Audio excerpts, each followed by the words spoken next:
آج میں یہی بات کہنا چاہتا ہوں، امت کو جن مسائل کی آج ضرورت ہے اس پر ڈسکس بھی ہو، اس کے لیے لائے عمل بھی تیار کریں۔ لوگ آ کر کے آج یہ مسائل ضرور رکھیں۔ دیکھیں آج محرم کا یہ مہینہ چل رہا ہے، اس کو آپ میری تنقید نہ سمجھیں اور نہ ہی میں کوئی گستاخ ہوں۔ میں مولا امام حسین رضی اللہ تعالیٰ عنہ کا پیدائشی شہدا ہوں۔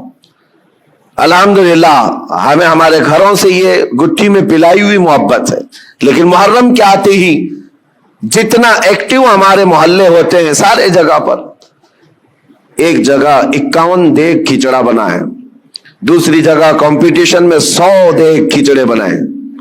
51 دیگ 100 دیگ، ٹھیک ہے پکاؤ کھلاؤ، لیکن ایک بات میں آپ کو بتاؤں، کھلانا ثواب ہے۔ کس کو کھلانا؟ پیٹ بھرے ہوئے کو کھلانا؟ یہاں تو حال یہ ہے جو خود گھر میں کھا کھا کر موٹے ہو چکے وہی کھچڑا کھانے بھی آ گئے۔ کوئی ایسا بندہ تو ہمیں نظر نہیں آیا جس کے گھر میں ایک روٹی بھی نہیں ملتی اور وہ آ کر کے کھا گیا ہو تو اس کے لیے ثواب ہی ثواب ہے۔ غربا اور مساکین کو کھلانا بہت بڑا ثواب ہے۔ سرکار غوث پاک نے تو فرمایا میں نے ساری نیکیاں الٹ پلٹ کر دیکھ لیا، صرف 2 نیکیاں ایسی نظر آئی جو رحمان کو سب سے زیادہ محبوب ہیں، انہوں نے اپنے ملفوظات میں لکھ دیا ہے۔ فرماتے میں نے ساری نیکیاں چھان کر دیکھ لی، 2 نیکیاں جو سب سے زیادہ اللہ کو پسند ہے، ایک بھوکوں کو کھلانا، دوسرا ننگوں کو کپڑا پہنانا۔ لیکن یہ شرط بتائی کہ بھوکوں کو کھلانے کا مطلب یہ ہے کہ جو غربت اور افلاس کی وجہ سے کھا نہیں پاتا۔ میرے اس کہنے کا مطلب یہ نہیں ہے کہ امیر لوگ کھچڑا نہیں کھا سکتے، تبرک نہیں کھا سکتے، کھا سکتے ہیں، ہم بھی کھاتے ہیں، آپ بھی کھائیں، سارے لوگ کھائیں، لیکن میرے عزیزو ہمارا کل اثاثہ لا کر کے کیا انہی ساری چیزوں پر ہی خرچ کرنا ہے؟ امت کے لیے ایسے مسائل ہیں پورے محلے میں گھوم پھر کر کے ہم دیکھ لیں، ہمارے لیے ہمارے بچوں کے لیے کوئی ایسا کوچنگ سینٹر نہیں ملتا جہاں پر غریب بچوں کو پڑھا کر کے IAS یا IPS تک کی تعلیمات دی جا سکے، اس کے لیے کوئی سوچتا بھی نہیں۔ اور نہ ہی کوئی ایسا ادارہ ملتا ہے محلوں میں کہ بچہ ہمارا اسکول جاتا ہے کالج جاتا ہے تو ساتھ میں چل کر کے حافظ قرآن بھی بن جائے، ڈھونڈ کر کے نکالو، نہیں ملتے۔ ہماری لاکھوں کی ایک مشت رقم جو ہے صرف ہمارے ایک وقت کے کھانے میں چلی جاتی ہے، ایک وقت کے کھانے میں۔ میں آپ کو یہ بات اس لیے عرض کر رہا ہوں، جب مسائل بہت زیادہ ہیں تو جو امپورٹنٹ مسئلہ ہے اس پر اپنی انرجی خرچ کرنا چاہیے، اس پر ڈسکس بھی ہو اور اس کے لیے عمل بھی ہو۔ اور ایک بات میں آپ کو بتاؤں، اسرائیل کی ایک پرائم منسٹر لیڈی رہ چکی ہے، اس کا ایک انٹرویو ایک پترکار نے، ایک صحافی نے لیا تھا، جس کو بعد میں چل کر کے کئی سالوں کے بعد لیک کیا گیا۔ اس نے انٹرویو میں جو پوچھا تھا اس لیڈی سے جو پرائم منسٹر تھی اسرائیل کی، کہا کہ آپ کی بہت بڑی مخالفت ہو رہی ہے کہ آپ ایک ایسی پالیسی پر عمل کر رہی ہیں جس سے پورا ملک جو ہے آپ کے ساتھ نہیں کھڑا ہے، پارلیمنٹ کے جتنے ممبر ہیں وہ آپ کے لیے اتفاق نہیں رکھتے، کیا بات ہے؟ کہا یہ وہ دور تھا جب اسرائیل میں کرائسس تھے، مال کی کمی تھی، لوگوں کے ہاں بزنس نہیں تھا، تجارت نہیں تھی اور جاب نہیں تھے۔ اس وقت جو پرائم منسٹر ہے وہ اسلحات کی ڈیل کر رہی تھی، ڈیفنس کے سامان اسلحے خرید رہی تھی اور اس پر سگنیچر ہو رہے تھے، ایگریمنٹ بن رہے تھے، تو پارلیمنٹ کے بہت سارے لوگ اس کی مخالفت کر رہے تھے۔ آج ضرورت کس بات کی ہے اور تم کیا کر رہی ہو؟ کھانا پانی ان کو نہیں مل رہا ہے، ان کو کھانے پانی کا انتظام کرواتے، نہ کہ تم جو ہے ڈیفنس کے ہتھیار خریدتی۔ اس خاتون نے کہا سب کی مخالفت جھیل لیا لیکن مجھے جو کرنا تھا میں کر گئی۔ اس پر اس اینکر نے پوچھا کہ آپ ایسا کام کیوں ضد پر کر رہی ہیں؟ سنو میرے عزیزو، وہ یہودن ہے، یہودی، اسرائیل کی رہنے والی، اور پرائم منسٹر وہ کہتی ہے میں یہ کام جو کر رہی ہوں اس کام میں انسپائر ہوں، بہت زیادہ متاثر ہوں تو پروفیٹ محمد صلی اللہ علیہ وسلم سے، مسلمانوں کے رسول